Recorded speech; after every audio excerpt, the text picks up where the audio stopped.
Warning. This program contains strong language, auditory violence, and mental nudity. It is intended only for mature audiences. Listener discretion is advised.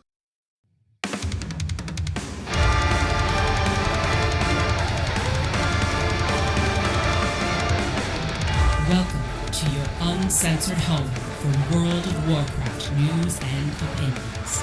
With your host, Berserker, this is Unshackled Fury.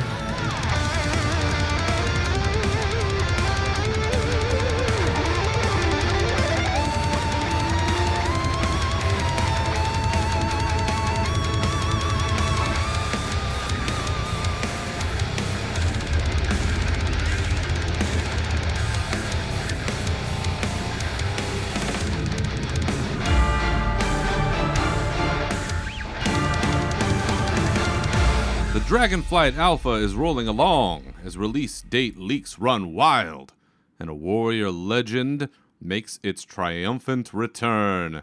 So welcome back to your uncensored home for World of Warcraft news and opinions, Unshackled Fury. I'm your host, Berserker. This is episode 112, and on today's show, we're discussing the big release date leak, the recent update on World of Warcraft's official timeline, Alpha news, and thoughts about the recent WoW variety show. But first, as longtime listeners have noticed, it was a bit of an irregular schedule as of late, and I've got a lot to discuss in this.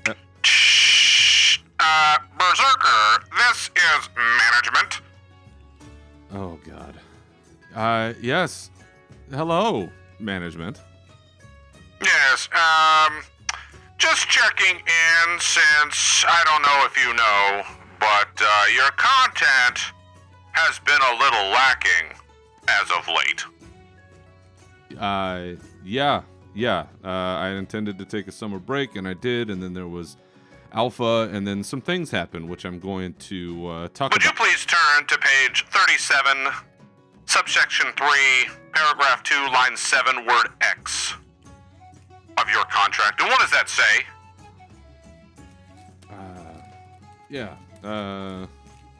Just 1 second here. We'll save you the trouble. It says here that you owe us 10 shows per quarter. And, you've only done 2. I know that as I'm about to get into some things have happened, and it's been kind of a rough. Fine. You know, we're really just looking to get you up to that next. I don't know if you saw recently, but For Azeroth had 1,000 downloads on its first day of a new episode. How about that? How about that? How's Unshackled Fury doing? Well, I mean, listen, For Azeroth is one of the flagship shows on Bonus Roll. I'm not really anywhere near that at all. And have you been listening to Girls Gone Wild? They're also doing gangbusters numbers.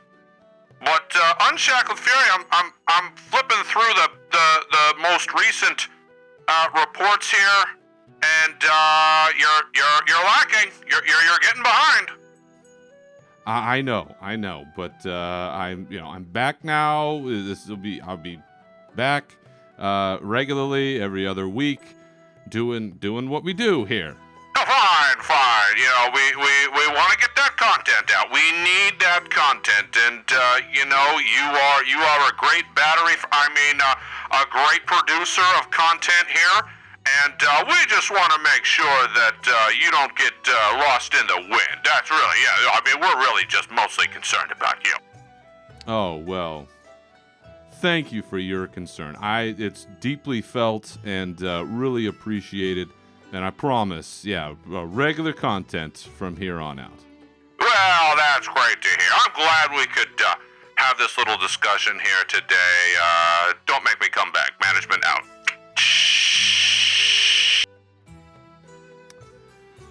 Well, certainly appreciate that visit. Hopefully the regular content turnout will we'll avoid that in the future. So, bearing the lead here, where have I been? What's been going on? People close to me know a few things, but it's been pretty quiet. I haven't been on the Alpha as much in the past month or so. I haven't really been participating in much, and the biggest reason for that is we had COVID in the house. Finally had COVID. I remember probably 2.5 years ago now when Nav and I did our first episode where I mentioned COVID, and I think I was taking it a little lightly at the time. But after 2.5 years, finally had COVID. Run through Casa Berserker, and we got it from going to a baseball game. So if you're heading out, be advised, it's still out there. We went to a San Francisco Giants game, first game that we'd been to in 3 years because of everything. We held off, and lo and behold, a couple of days after coming back, within an hour of each other, both my wife and I started feeling something going on, but we weren't quite sure. She tested negative the next morning. I was like, nope, there is a thing. There is definitely a thing happening here. And I tested positive.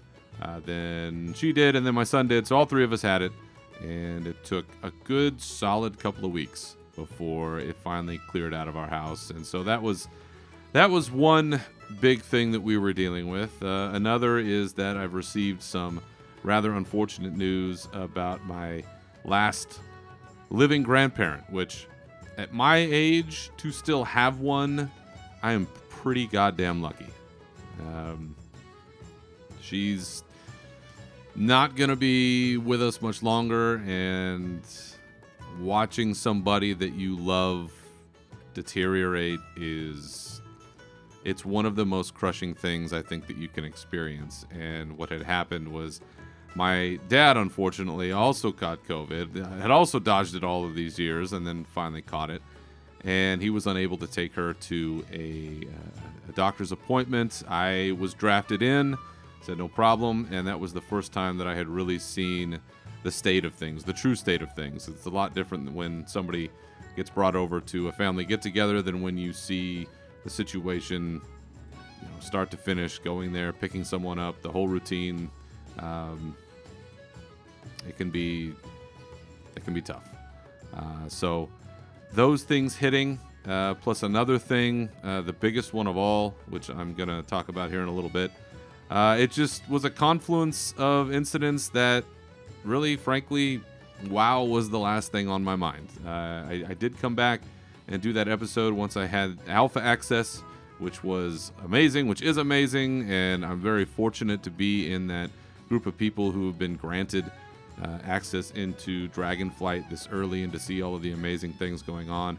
And I hate to say that it's wasted on me. I'm certainly no theory crafter, not going down any of those roads, but unfortunately I have not gotten as much alpha time as I would like due to just dealing with real life shit. But I'm back now, and I should be putting out regular content all the way up through my usual break time. I usually take a break around the end of the year holidays, so I'm sure I'll be doing that. But for the next few months, you got me. We'll be here, Unshackled Fury, rolling along. On that note, I was lucky enough yesterday to record on the Thrall's Balls podcast. If you've never checked out Thrall's Balls, Wooly and Gershom, and they have one other host, but he wasn't there, so he doesn't get a mention. That's how that goes. Got a chance to talk with Gershom and Wooly over on Thrall's Balls, and it is a very unique podcast. If you've never listened to it, go check it out.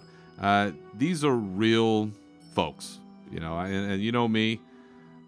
I'm keeping it real because I'm real because I'm keeping it real, whatever that saying is. And these are real folks who I think are putting together a show like myself for the everyday person. And no airs, no bullshit. Good solid folks talking about WoW, bringing folks in. So give them a listen. I will tell you, they, like myself, and probably even a little more so, are on the bluer side of things. But it's a good time. They're fun folks, and I highly encourage you to check it out. So the next episode of Thrall's Balls podcast, I'll be on there answering a bunch of questions, some community questions. We talk about some alpha stuff. It was a good time. So I hope all of you will tune in. So I wanna tell a story, and I'm gonna see if I can get through this. So there's no rage portion for the show today. I just want to talk about. I want to talk about a good dog, a good doggo. It's an ode to a good doggo. So rewind the clock. 2007. If you can even remember that long ago. 2007. Bush administration days, right? Way back when. Early days of things going on in the Middle East for the United States. Only a few years in at that point. Like it was a different world back then. And the Nintendo Wii was the biggest thing on the planet. You think you have a hard time getting a PS5 or whatever else? I'm here to tell you, the Wii was the jam. Hard to get, sold out everywhere. You know, this is the old days. You had to go to a place to get that shit. And I wanted one. I wanted one bad. I was a Nintendo console kid, and I grew into one as an adult, although we don't have a Switch in the house yet. But I wanted a Wii. I wanted to be able to play Guitar Hero at home. A friend of the show, Rommel, he had that at his place, and by God, I wanted that at my place too. And so I told my wife, I said, well, for Christmas, I want a Wii. That's all I want. Forget everything else. You give me a Wii, we can do it. And meanwhile, at the same time, she said, I want to get a dog. I want a dog. I need a dog. I'm a dog person. I said, no, I'm a cat person. I've always been a cat person. At the time, I had a cat, Artemis, who was an evil cat. She was an evil cat. She was a terrible cat. But I loved her. I was a cat person. I stuck with her. She was only a few years old at that point. And we made a deal. I said, okay, fine. You get me a Wii. The hardest thing to find on the planet. And you can have your dog. Because, you know, I kind of didn't think that she would be able to get it. Come Christmas, 2007. It's just the two of us. This is before kids, newlyweds. And I'm looking around our little Christmas tree that we had in our duplex. And I didn't see anything that looked like a Wii. I was like, all right, I'm safe. I didn't get the Wii, but I don't have to worry about this dog business. Lo and behold, she bamboozled me. And inside of a fake box, there was the Nintendo Wii. And as elated as I was, I also knew that meant that a clock had started. Time was ticking. Had to get a dog. I managed to fend her off for about a year before things, I think, got serious. And the bluff was called. And so my wife started looking. And we found somebody who had golden retrievers. Best dogs on the planet. Now, I didn't think that then. I still didn't like dogs then. Cat person, not a dog person. This person says, hey, got puppies. They'll be ready in March. You can pick up. The puppy was born in March. Be ready for pickup in April. Puppy was born first week of March 2009. I was laid off from my job. That very same week. I was working in insurance at the time with homie Rommel. And I got laid off. And I said, oh my God. I got to find a new job. And we have a dog on the way. How's this going to work? And so, dog comes home. I'm like, oh my God. It's all just sharp and pointy teeth and little tiny claws. And it makes a bunch of noise. And it's just making a mess in the house. And that was my life for the next year. I was out of work for a year. I talked about this on the show in the past. You know, this was back in the recession of that time. I was out of work for a year, and so I spent that year training this dog, something I had no idea how to do. I didn't know what I was doing. I was watching a lot of Cesar Millan shows and, you know, and treating and using little click button things to trainer, and she was crazy.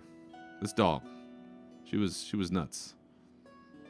But Finley was slowly coming around, and she was learning. And she would run around the backyard, and she would slam into me and try to be alpha dog and like tear at my pants. And I had to pancake her one time. I literally just like laid her on the ground, and I just laid on top of her and was like, you got to stop acting crazy, and I am the alpha here, and you better knock it off.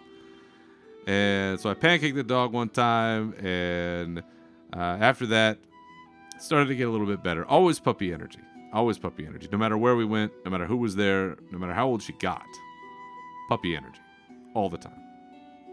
She made friends with the evil cat. I don't know how it was possible, but she made friends with the evil cat, and somehow they got along. A couple years later, when my son was born, I was like, I don't know. How does a dog handle a baby? I don't know anything about this. I've never experienced this before. And I have the absolute cutest picture of all time, which is my son at just a couple of months old sitting in a bumpo chair. If you know what that is, you're a parent. If you don't know what that is, go look it up. And it's just my son sitting there and this 60-pound golden retriever, fluffy and floofy and huge, with her head just nestled softly in his lap, just sitting there, just staring at him, while he's poking at her and pulling on her and trying to figure out what is this fluffy thing moving around. But that's who Finley was. That's who she was. She was always friendly, warm, everything that you wanted in a family dog. And we made a couple of moves, moved a couple times, bought our first house, bought our second house. And during all of those years and those moves, most of the time, I was focused on the bad cat. Because the bad cat that we had, straight evil, was a handful. We had multiple litter boxes because she would urinate on everything, would never use the box, she would poop on the floor. I mean, she was awful. She was awful. And there's people that I would talk to say, why do you give her away? We can't give her away. It's a family member. I mean, it's like a family member you got to take a lot of extra care of. But she destroyed couches, chairs, bed, clothes, rugs, dog beds, carpet, and anything that wasn't nailed on the wall, basically, she took it out. Couch, cushions, seat cushions, anything. It was. I mean, she cost us, I don't know how many thousands of dollars in damage. So, for many of those years, there's more attention paid on the cat, and the dog was just kind of there, in the background, doing her thing, being good, being sweet. But being a cat person, not being a dog person, I didn't really appreciate what was going on in the background. Circa 2019, Cat finally starts slowing down. And we had to put her down. And it was a bittersweet day. Obviously, it's always sad when you have to deal with something like that. At the same time, we were free of a lot of extra long-standing headaches, which I'll be honest, I was okay to finally be done with that. But then something happened where now all we have is this dog. This dog, this loyal dog, this sweet dog that I realized all of these years I've paid so much attention to this cat. I haven't really appreciated this sweet dog. And I made a vow at that point to myself that I was going to try to spend more time, more effort in enjoying her and everything that she brought to our family. So 2019 comes to pass, 2020, COVID hits, we're all in the house together. And it was great being able to work from home and have a dog around. They talk about comfort pets or comfort animals or whatever you want to have there. And I know for my wife in particular, it was great because we had to convert one of our rooms into an office for her. And our dog would just go in there and lay with her and be with her. And so, I'll tell you folks, if you've never had this experience, I suggest you try to get one somewhere if you can, is coming out of a horrible meeting and then just being able to love and pet your dog and just be there for that extra comfort and support. So 2020 rolls on, 2021 continues, and we find out that our sweet dog has something that ultimately afflicts many, many dogs, which is kidney disease. There's no cure for kidney disease, but you can try to slow it. You can try to, plateau it to some degree by changing diets, doing different things. And so we switched up to this diet, which the vet swore to us no dog would eat willingly, but she ate it. She was doing good, and she still had that energy, and she was rocking and rolling. And we were feeling pretty good about that through 2021. 2022, still going. COVID still out there. We're still in the house, the whole thing. Dog was doing good until about 2 months ago. And for anyone who's had a pet that's gone through this experience, certain telltale signs. Biggest one is when they stop eating. And so we had gone on a family trip back in late March, early April, and we noticed that there was one of two foods that she stopped eating that were the kidney diet foods. But we were okay with the fact she was still happily eating the other one, but then she stopped eating that one. And we talked to the vet and we said, okay, we'll try a couple of different things. So we started cooking our own food for her. And for a few days she ate it, but then she'd refuse that too. We took her in, got some blood work done. Things were starting to take a turn. And we're like, well, we'll do the best we can. We know maybe we've got real limited time now. Maybe a few more weeks, maybe a month or two, but we're gonna do our best. And it was July 29th. So going into July 30th. July 30th, we had tickets to that Giants game that I mentioned earlier. And we were going to leave our dog with my in-laws for the weekend because the person I truly believe my dog loved the most was my father-in-law. And she'd be happy, she'd be fine going over there. And a series of things happened, which too stupid to explain here, but essentially my in-laws had to take our dog to the vet while we were on the road to the game because there was a situation that needed to be taken care of right away. Vet ended up taking a blood sample there, called us back while we were on the road and tells us that we only have days left. Not weeks, not months, days. He gave her an IV, kind of patched her up. My in-laws took her for the weekend, and she was acting sort of normal, eating a little bit of chicken here and there, but definitely winding down. We got home that Sunday. We decided to still go to the game. We had a great time. It was amazing. They retired Will Clark's number, which if you're a Giants fan, you know how big a deal that was. And we had an amazing time. It was one of the best, honestly, one of the best days we've ever had as a family. It was so great to be out there, seeing all the people and things, and it was awesome, and I wouldn't trade it given the situation. So we come home, pick up our dog, and we know that time is short. And so we prepare for what's to come. And then we discover we have COVID. And we were in a situation where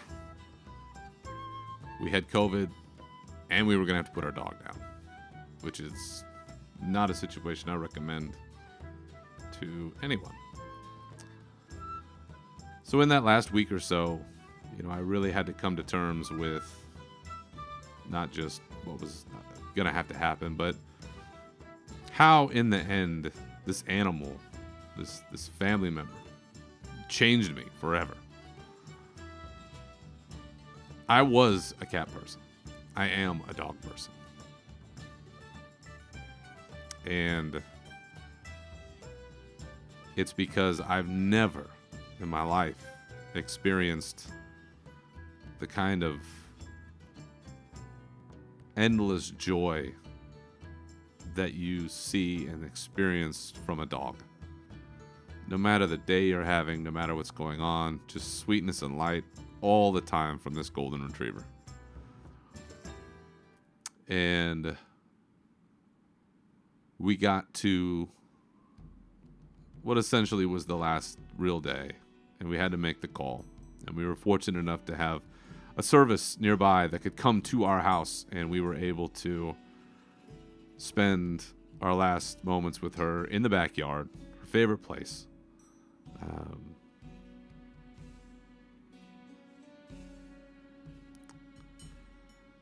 And say goodbye.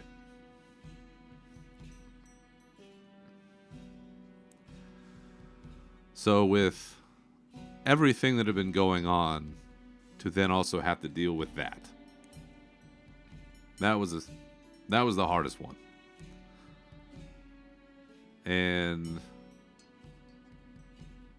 I know sometimes I say on the show that sometimes it's about Warcraft and sometimes it's just about my own therapy. And well, that's that's what this part is. So I apologize that I didn't put a warning, I guess, up front, if you couldn't tell what was going to be the crux of the story. But dogs are special, man. I don't know what else to say. We don't deserve them. And I know people say that, and it's true. We're already on the hunt for another, and I thought I'd never want to do this again because losing her was one of the hardest experiences of my life. I still think I see her in the house sometimes. I still think I hear her sometimes. It's hard to make that change when you have a pattern grooved into your brain about the rhythm of a day. When you wake up and you come downstairs and there's somebody waiting for you there and running through the house, and you gotta let her out, and you gotta get the food, and she wants pets, and she wants to play tug of war, and then she's always around, and you gotta watch your feet, and there's fur everywhere, and you gotta Roomba the house twice a week in order to stay up with it. And now it's all gone. But I wanted to use my platform here, my podcast, to spread the word about Finley, my golden retriever. And how I know people say that they had the best dog, but I'm telling you, she was the best dog. And I will miss her. We all miss her. And if you could do me a favor, if you're listening to this, and just give your pets an extra hug for me tonight, I'd appreciate it. All right. Well, I appreciate all of you for listening to that. And now that I've told the saga of Finley the Wonder Dog and sort of explained all of the reasons why, the schedule's been a little erratic as of late. Let's jump into some news, some good stuff to talk about, some things to catch up on, including what I think is probably one of the biggest things that Blizzard did not want to get out, which is a purported leak date for the Dragonflight release. So let's get into the news.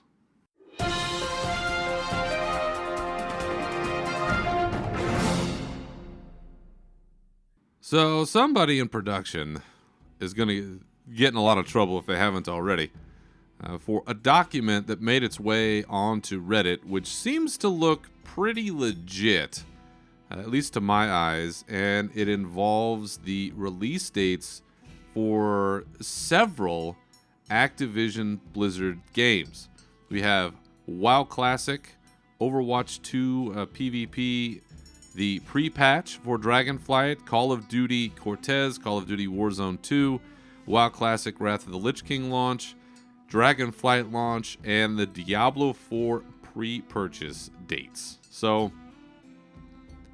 we have been somewhat skeptical, I think, as a community, about Dragonflight coming out this year, which when they made the announcement, they said 2022. We were all pretty surprised by this.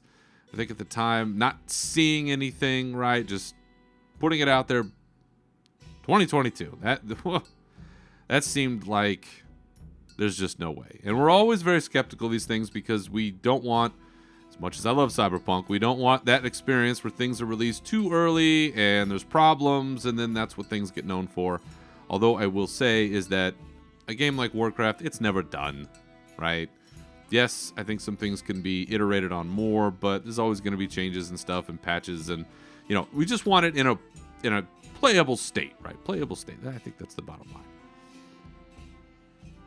So what do we have? Well, according to this document, which the reason why I think it looks legit is because it looks like it's talking about, this looks like something from a meeting where staff are being told we're going to need extra support for these events on these days. So this looks like pre-planning, typical management stuff that you're trying to do for big projects. And what this document seems to say is that on October 25th, we are going to get the Dragonflight pre-patch with a release date on November 28th. So, what do we think about this?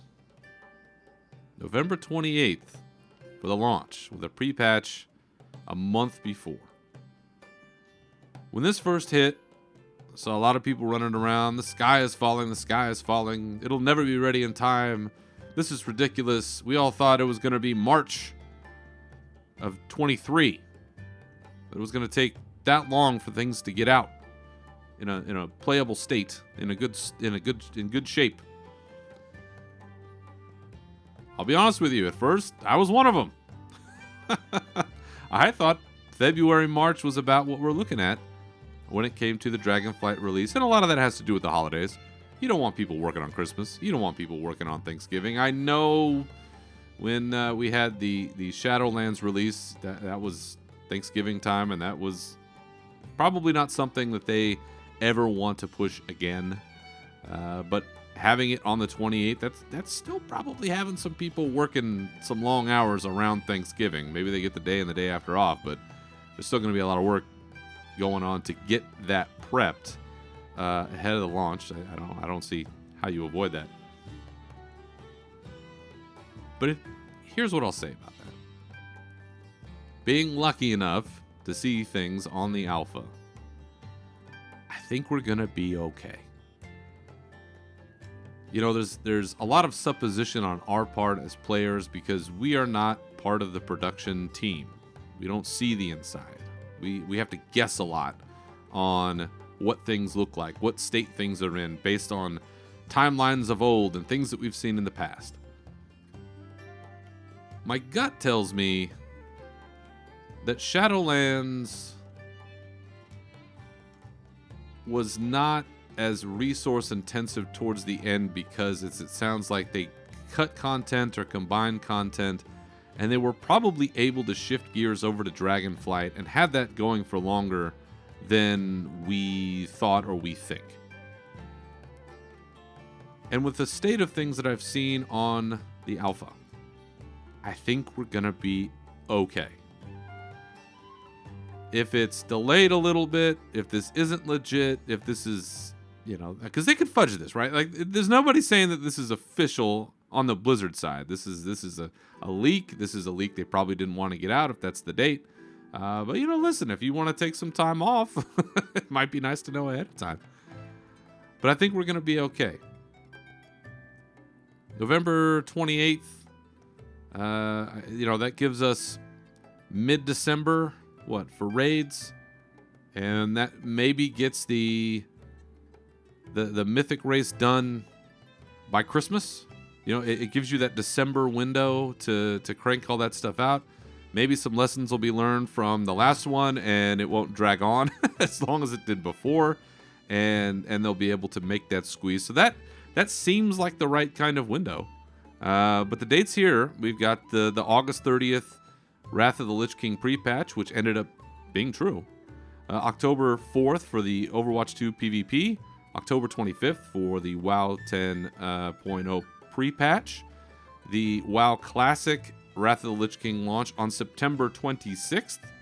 The Dragonflight launch on the 28th, as we discussed. And then December 8th, Game Awards, Diablo 4 pre-purchase. So looking forward to seeing probably a pretty sweet cinematic coming out at the Game Awards. That would be my guess. I know we recently had Gamescom. Nothing to see there. I'm sure they've got some amazing stuff in the tank. If it's one thing that I've been missing a lot recently, are those big, beautiful Blizzard cinematics. I feel like there's going to be a ton of them in Diablo 4, so hopefully we'll get to see one soon. But that's the big news. That's the big news coming out of it. This November 28th for the Dragonflight launch. Now take it with a grain of salt.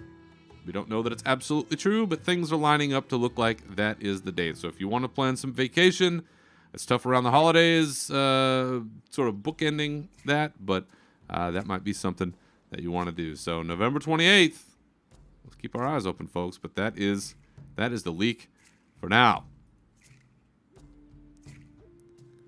In other news, Steve Denuser, the narrative lead for World of Warcraft, put out a blue post recently talking about the time skip that we're going to see in Dragonflight. Now, this was something that people talked about a lot in Shadowlands, where we're going to this other land, and they said that time kind of works differently in there. And there was some indication that there would be a space of time between when we went to Shadowlands and when all the stuff that happens in Dragonflight happens in Dragonflight. So Steve Denuser put out a really great post, and this is one of those. If you're a lore person, I think this is one of those great posts that helps cement a few things that get tossed around and no one's really quite sure about, which is the timeline of Warcraft.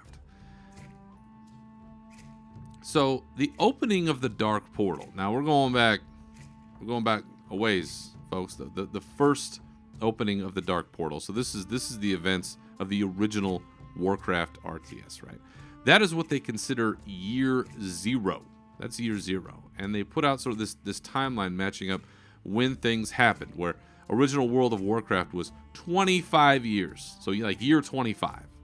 And Wrath was year 27. And Legion was year 32. Shadowlands was 35. And what they clarified is that lasted for 2 years. 2 years. There's a time skip between the start of Shadowlands and Dragonflight of 5 years. So it's been 2 years through there, and then it looks like an additional 3 years afterwards. So a pretty good time jump in between those two expansions. It wasn't as big as, let's say, I think some other people were thinking. I heard it's 17 years or 20 years. Or some people wanted to, we come back and Azeroth is totally different. Everybody we knew is gone. That sort of thing, which I don't understand, you people.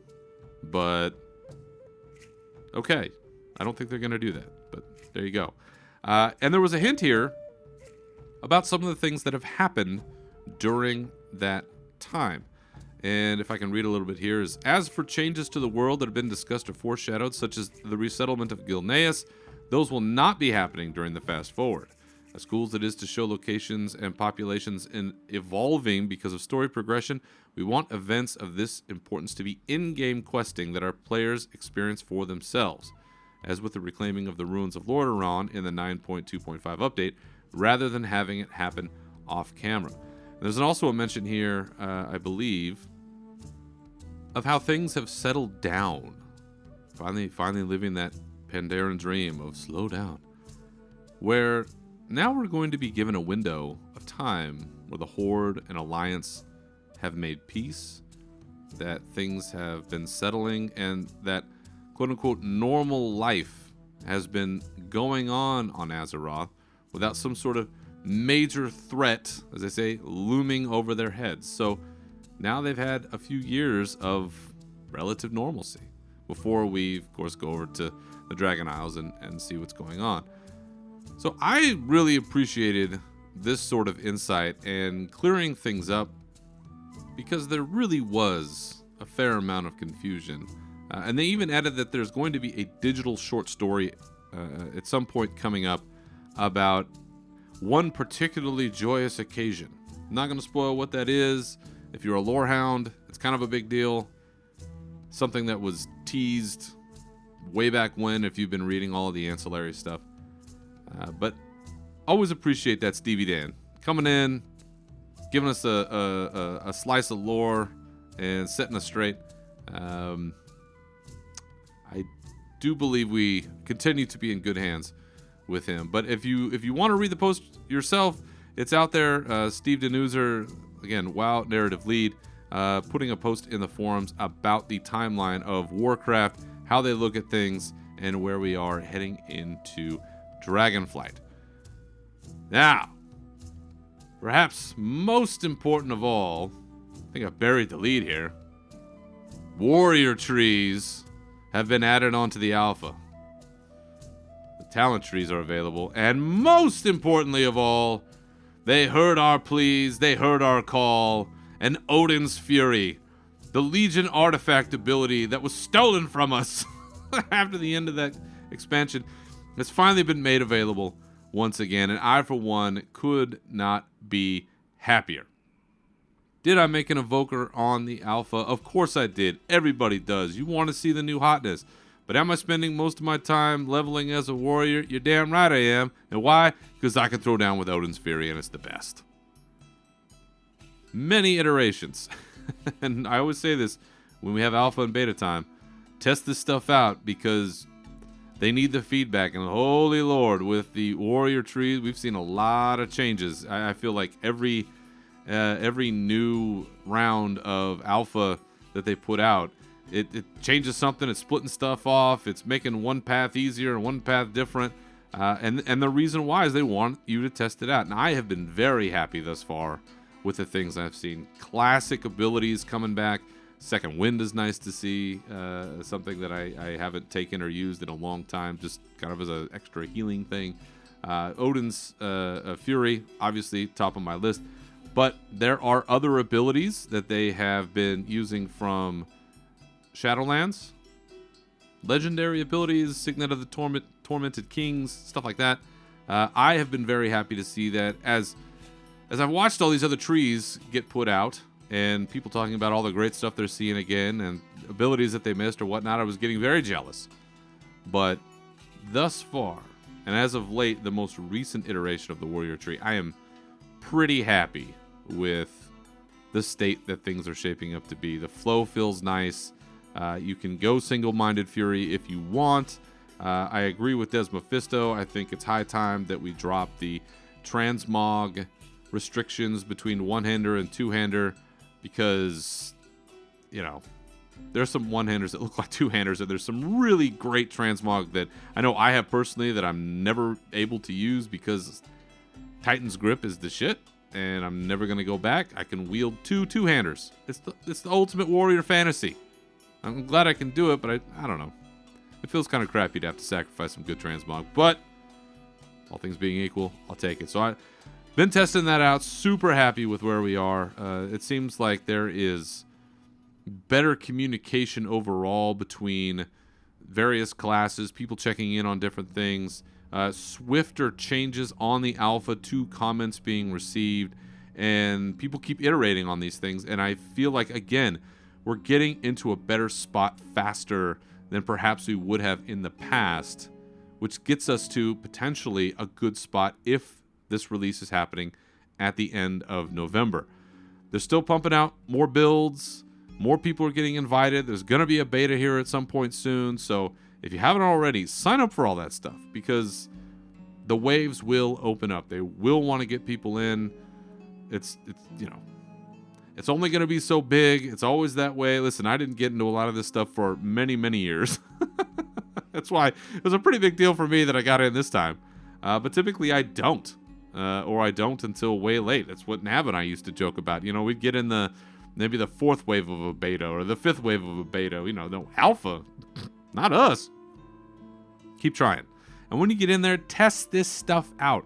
Again, they are being more responsive than ever before, Blizzard is, and they're looking for that kind of feedback. Are they always going to take it? No. Are they going to ignore some of it? Yes. But are they going to respond to a bunch of it? Yeah, I think so.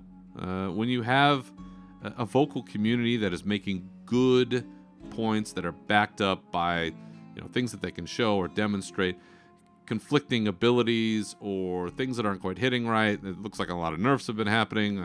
That's not so great, but test it out. I'm even testing it out. I'm giving feedback, my God. How rare is that? But it's shaping up well, and I appreciate Odin's Ferry coming back. This is the one lament that I had, but they did it. Here we are. So keep testing it out. I'll keep giving reports as best I can. But moving on, there is a side quest. Oddly enough, there's a side quest I wanted to talk about that's been up on the alpha, that's been getting some attention. And I hope that it lays the path for a few other things to come. And essentially what this is, and I don't want to spoil too much of it, and I'm going to try as much as I can not to spoil too many story beats on here.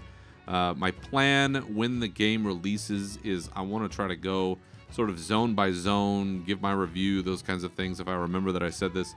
But I'm going to try not to spoil as much as I can right now. The general emphasis is there is a side quest where you meet up with a dragon.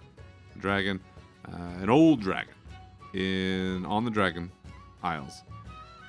And essentially you sit with him on this precipice overlooking this beautiful area in the Dragon Isles. And it's essentially staying and listening to a story from this dragon. There's quite a bit of text here about the things that he says and reflecting on his flight and the history of his flight. And it's been getting a lot of attention because it's not something that Warcraft typically does that is part of leveling, I guess you would say, where most people, and I know you're out there, you people don't read quest text. Just bang, bang, bang, got a level. Where's my mythic keys? We're hitting a raid. We're doing the stuff. Bang, bang, bang. It's just all fast moving, getting from point A to point B. And again, I go back to slow down. The Dragon Isles are gorgeous. It's one of the most beautiful places that they put in Azeroth. And what this quest does, it gives you an opportunity just to sit and just enjoy the view for a while and listen to this great story. And people have commented on, we need more of this. This is atypical of what we do. Slows things down if you're in a hurry. But it's these opportunities as a player, part of your immersion, to really sit and enjoy what you're looking at, what it is. Honestly, to give some appreciation of the artists involved who created this. Yesterday on the alpha, I created a max level character, finally created one just because I wanted to see some things. And my son and I just jumped on flight taxis and just flew around to look at the majority of the landmass. Just, took the UI off and just looked at it. I think we need more of that. An opportunity to hear maybe the perspective of some of the characters that we come across, but just to really take in and enjoy the setting that we're in. Again, going back to something I hope this expansion is going to embrace, and it sounds like it is it's more about discovery, less about conflict. Which is weird in a world of Warcraft. There's always going to be some conflict, but having these side quests or other opportunities to do something a little bit different, to hear a piece of lore or a story that maybe you would have had to have gone out of game for. I really appreciate this. I really like this idea.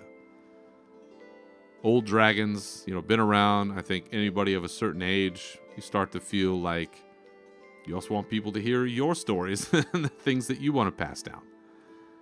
And this is a character in the game that's doing that. And I think it's really cool for them to add this, and I hope they do it more. So hopefully you folks enjoy it too. Again, I'm not going to spoil anything about it, but if you happen to come across it, let Blizzard know if you think you want more of this in the future. They seem open to it. I've seen a couple of folks on Twitter, a couple of the game designers talking about it and saying, this is something that we're trying to get more of. in the game, but it's quite lengthy. I just want to tell you, it's not something that's going to be done in like 10 seconds. Like there's actually some stuff going on here. But kudos to Blizzard. Appreciate them putting that in.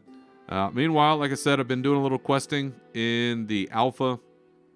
Things are really shaping up, folks. We've been working on progression just in the initial area. Waking Shores. Nothing big, nothing crazy, nothing high level. But just rolling around with Rathian, seeing what's been going on there, and seeing the progression from the different builds that I've participated in so far. We're early on. There's still no music in in any of the areas that I've been, but now we're adding all of the little elements where when they don't have something like a weapon or a rock or some kind of a thing, there's just this little, like a little ball or a little textural thing that you can tell is a placeholder for something. Fewer of those. I've only seen a couple now. Environment getting filled in, voice lines being added in, rewards, things are running pretty smoothly. It's shaping up really well. And again, for the people that are worried about it, understand the concern. People are out there posting a lot of pictures about frogs and shit. I know that's not confidence in inspiring. Say, oh well, we got frogs, we're good to go. There's substantive stuff there. I've been playing quests. It's feeling good. It feels natural.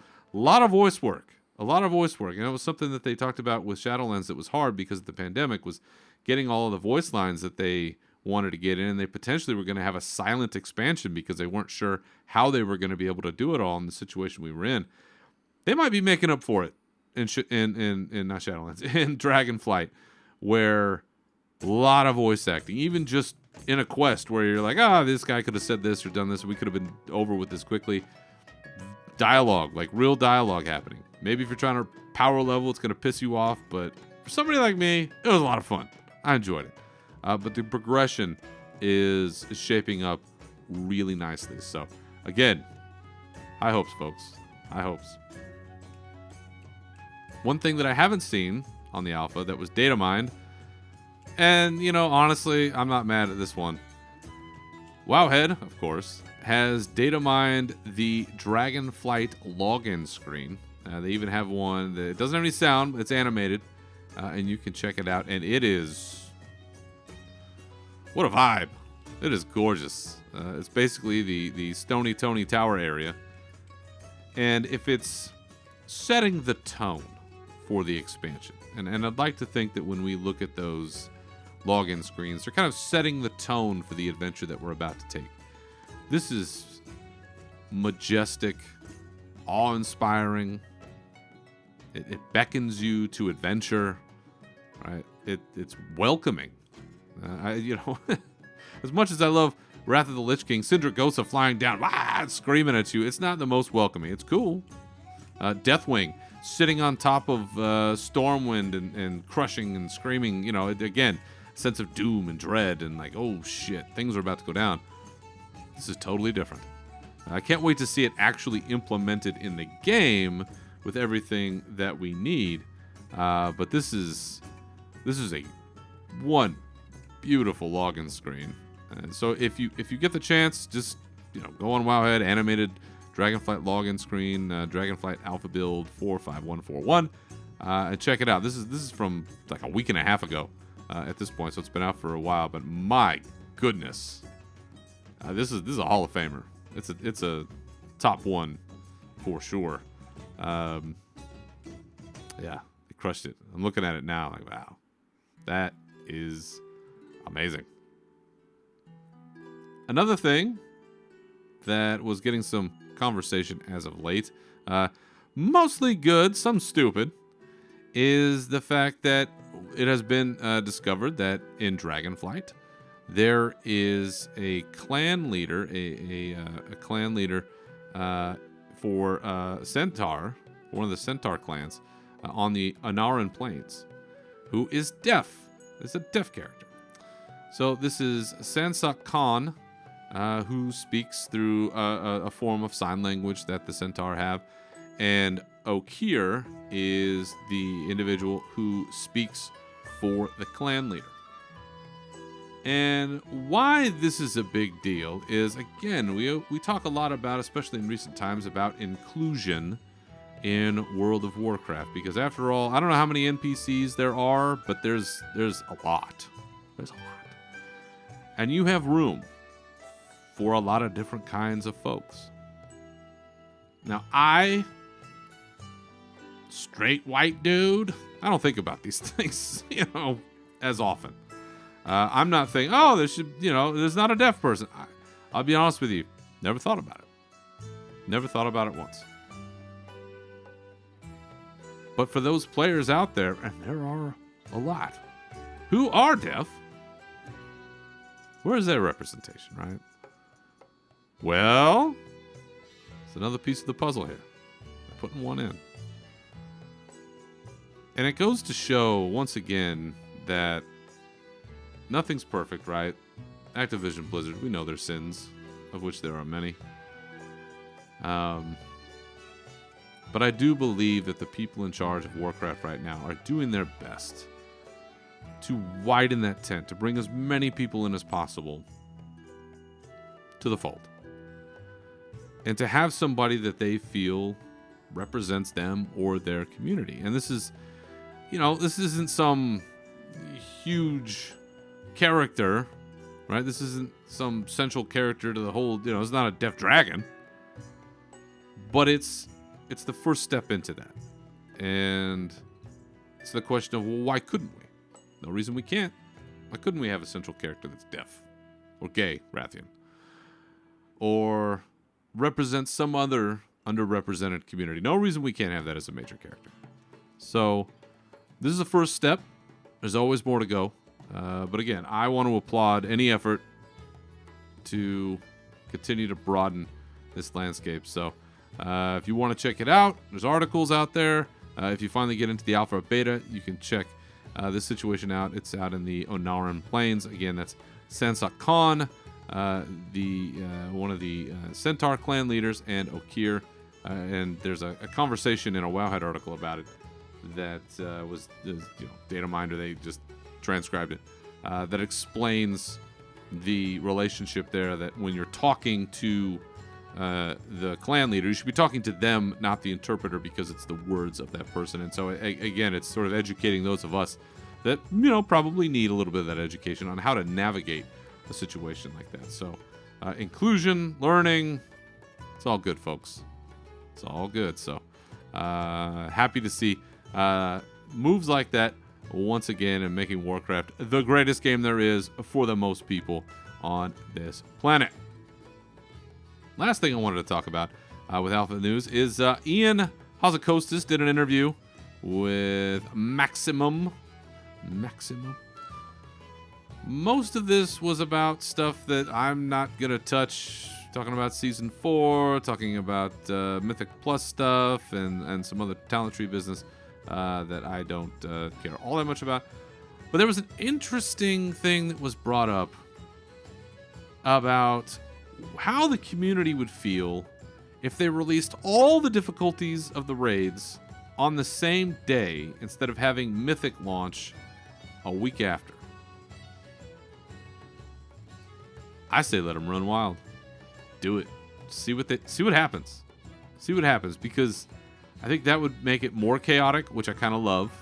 I don't know that the Mythic teams want that, because it gives them less time to gear up and run all of the teams that they need to run and all of the bananas things that they set up in order to be successful when it comes to the next week and doing the Mythic raiding. But I kind of like it. I kind of like the idea of everybody running all together at one time. Truly no advantage there. You're just having to shoot right out of the gate. I'm a big fan of this idea, and I hope Ian runs with it. I don't know that they will. Maybe they will later in the expansion, but I kind of like it. I kind of like that idea. I'd love to hear anyone else's thoughts on this, but I thought that was an interesting point for Ian to make, and the fact that he put it out there in a rather lengthy interview. This interview was one of the longest I've seen with Ian, maybe ever. It was pretty good. But yes, all raid difficulties at one time. I love it. Also talked about the Evoker getting some type of a heroism buff So not only going to get 1 evoker for all of the cool things they do, and then 2, and then 10 more, but now, hey, want to throw another one in there? I am fine with that. Along with, also discussed, potentially adding a battle res to another class in this expansion. Who would that be? Clearly, warriors are the best, because we should just be able to run up to somebody and just yell in their face, like the Hulk. Just scream at them, ah! And then that brings their soul back into their body. So, I don't know if anyone else is leading this charge, or if there's other forum posts about it, but I'll be the first. I'll be the tip of the spear on that. I think warriors, not paladins, not anybody else, we should be getting the battle res, because how awesome would that be to hit that button and you just scream at some dead player, get your ass up off the floor, and then they're back in the fight. Oh, think about that scene in Predator, where Arnold, after he's made all of his jungle weapons, and he lights that torch and he stands up on that cliff and he just screams out, right, to challenge the predator, like that kind of just from deep inside, you scream and yell, and you get that person to wake up in the middle of a battle. I think that'd be badass. If they can't give us that, give us the headbutt. Just saying. So things are moving along in the alpha. Things are chugging along, and I think we're in a good shape. But again, there's a lot of people posting stuff out there. Check it out for yourself, or save it if you don't want to be spoiled by anything. But I think we're in a good shape. What can I say? I mentioned on Twitter that I had some thoughts about the recent WoW variety show. And so let's talk about that. It was announced some time ago that there was going to be a variety show, something a little different. You know, we're kind of in the silly season between expansions, and you know what? Why not? We had Taliesin and Evitel hosting this show that comprised of 3 events. There was a leveling challenge, which lasted an hour, a scavenger hunt, and a race through Azeroth that was in Kalimdor. I want to say, first off, top level, hosting something like this, or really hosting anything, it's a hard job, especially when you're going on several hours. You run out of things to talk about. For Taliesin and Evitel doing this at what I think was probably 2-3 o'clock in the morning for them, just asinine, but they did it. I want to say, given the circumstances, I think they did a good job. Community contestants, you had Bajira, Aya, Hazelnutty, and Sloot. They competed against each other in the leveling challenge, which lasted an hour. They had teams of 5 for the scavenger hunt. So each one of those 4 had a team of 5 where they went on a scavenger hunt looking for certain items around Northrend. And then it was several hundred people involved in the race through Azeroth, and I'm not even sure who won. I like the idea. I like this. You know, get them out there, have some competition. I saw thousands of people watching this on Twitch, so clearly there's an audience for this. But I think that they let this cake out of the oven a little early, because the production was a little wonky. Certainly not what I expected for Warcraft. Part of what I mean by that is that, you know, we had some screens on the wrong people. You know, like I think for a while there, they were saying that Aya was Hazel and Hazel was Aya. You know, small stuff like that. But it lasted a little too long. I had no idea what was going on during the scavenger hunt. I don't know that the host did either. It wasn't really clear to me what was going on or how people were accomplishing things.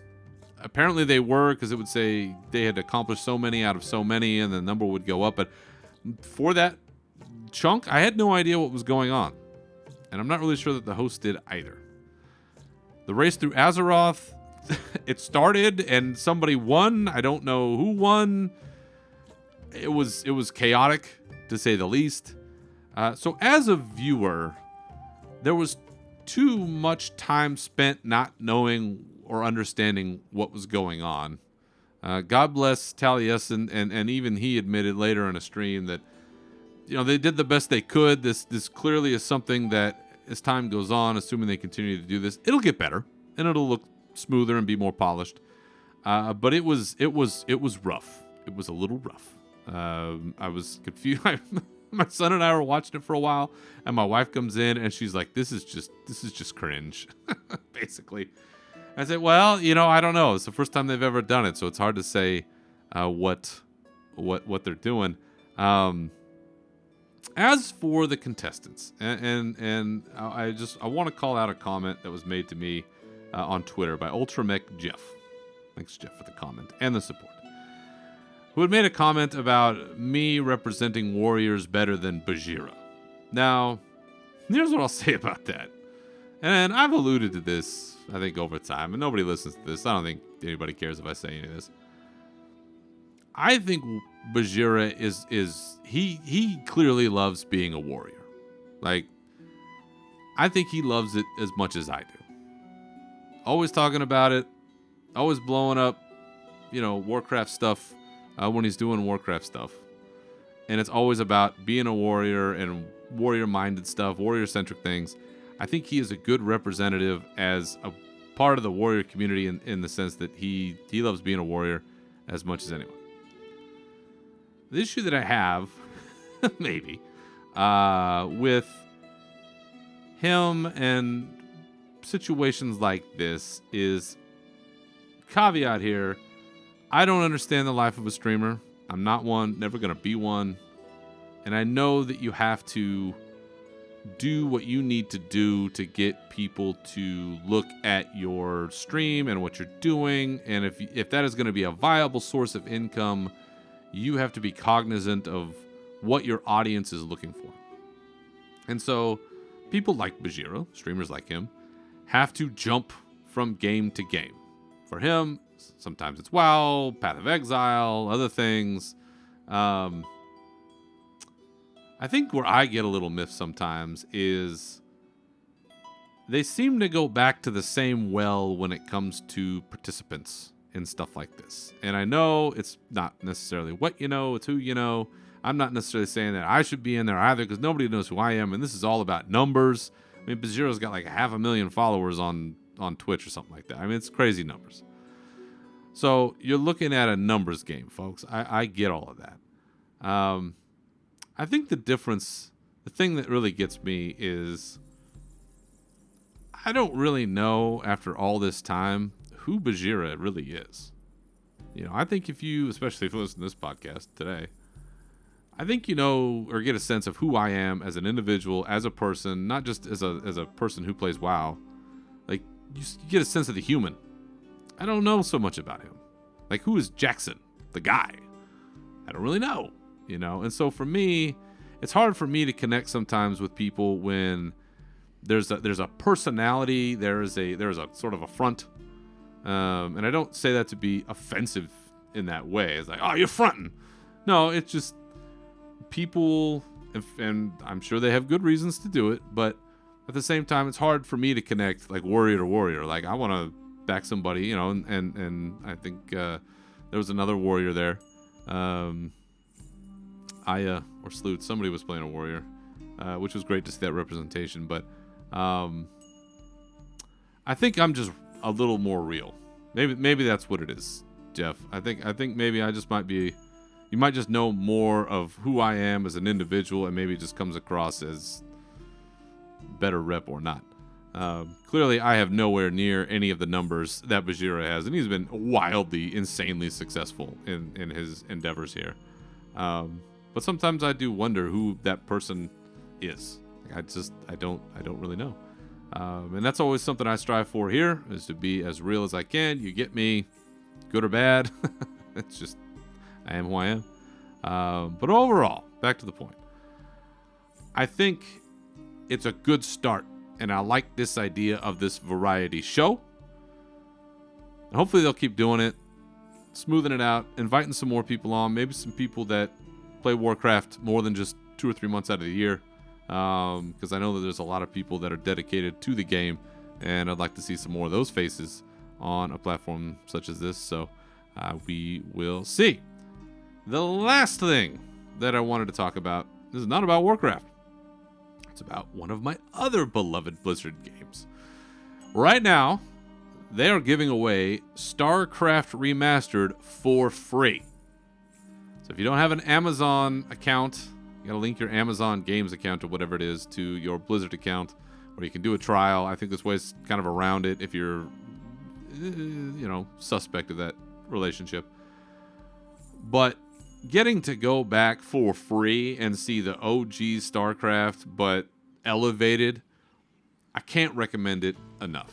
As somebody who loves StarCraft, loves the game, loves the story, even with all its faults, to go back to see where it all began with a more updated lens, it's worth the linkage of accounts or whatever it is. It is a different experience. I think StarCraft 2 is just, even to this day, as old as it is, it's such a smooth game to play. The original StarCraft is a little clunkier.